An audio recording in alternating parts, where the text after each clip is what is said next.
Of sentences.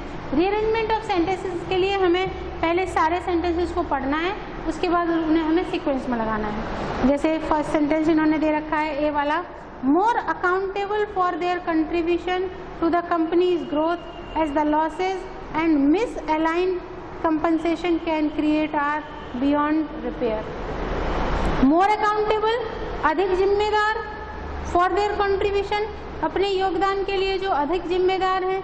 किसके योगदान के लिए?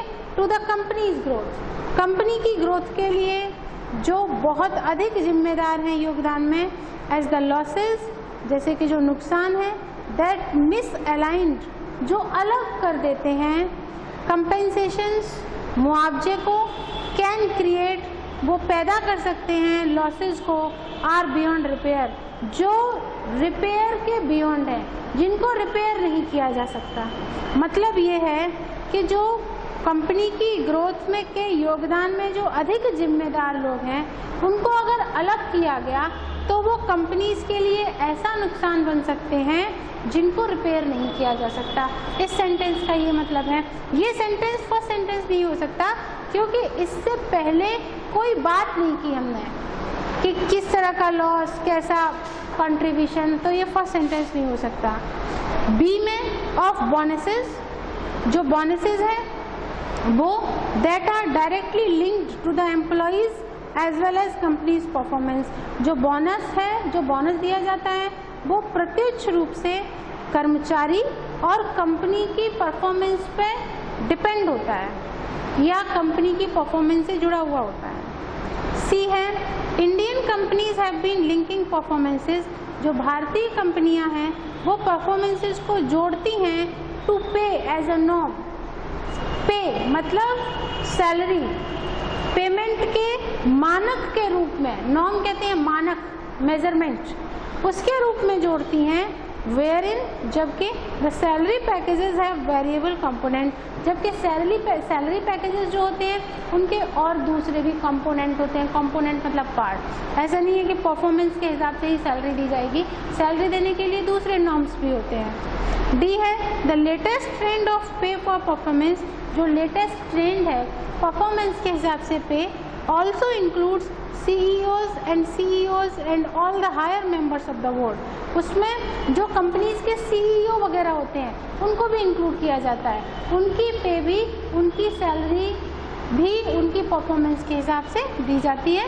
ऑर्गेनाइजेशंस इन इंडिया, भारत के जो संगठन हैं, हैव बीन स्ट्राइविंग, वो संघर्ष कर रहे हैं टू अलाइन परफॉर्मेंस, परफॉर्मेंस को अलग करने के लिए विद द पे, पेमेंट से, फॉर लॉन्ग, लंबे समय से, इन देयर अटेम्प्ट, अपने प्रयास में, to make the employees inclusive of the top management, जिसमें टॉप मैनेजमेंट के एम्प्लॉयज भी शामिल हैं। मतलब जो इंडियन ऑर्गेनाइजेशन हैं वो ऐसी कोशिश कर रहे हैं कि वो पेमेंट को परफॉर्मेंस से ना जोड़ें और उस पेमेंट में जो हाईएस्ट रैंक के एम्प्लॉयज होते हैं वो भी आते हैं। अब हमें ये देखना है कि इसमें सबसे पहली कौन सी बात हो सकती है, कौन सा पहला सेंटेंस हो सकता है। तो यहाँ पर जो बात हुई है पेमेंट बढ़ाने की है, जो सैलरी बढ़ाने की है, सैलरी को फिक्स करने की, वो ई सेंटेंस में हुई है। तो हमें पहले सीक्वेंस लिख लेना है।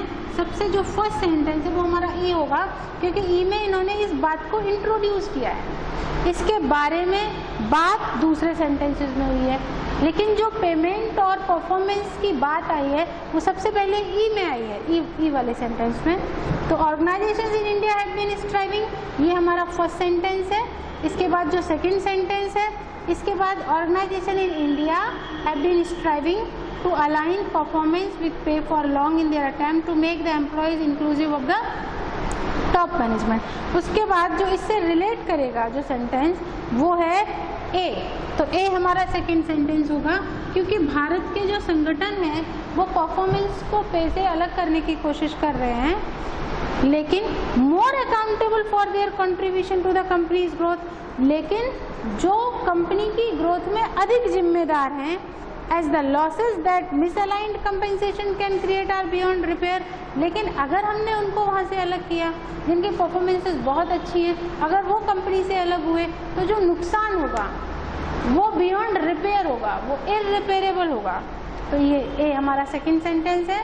उसके बाद थर्ड सेंटेंस में बात होती है सी थर्ड सेंटेंस होगा, क्योंकि इसमें ये कहते हैं Indian companies have been linking performance to pay as a norm.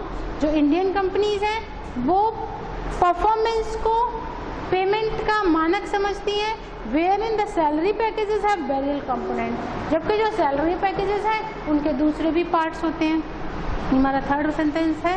Fourth sentence है बी, ऑफ कोर्स वास्तव में that are directly linked the employees as well as company's performance.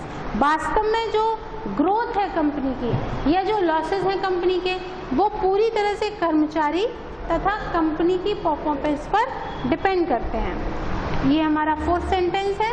और जो लास्ट सेंटेंस है वो है डी, जिसमें ये कह रहे हैं द लेटेस्ट ट्रेंड ऑफ पे परफॉर्मेंस, जो सबसे ज़्यादा लेटेस्ट ट्रेंड है परफॉर्मेंस के पे का, उसमें सीईओ की सैलरीज भी इंक्लूड होती है।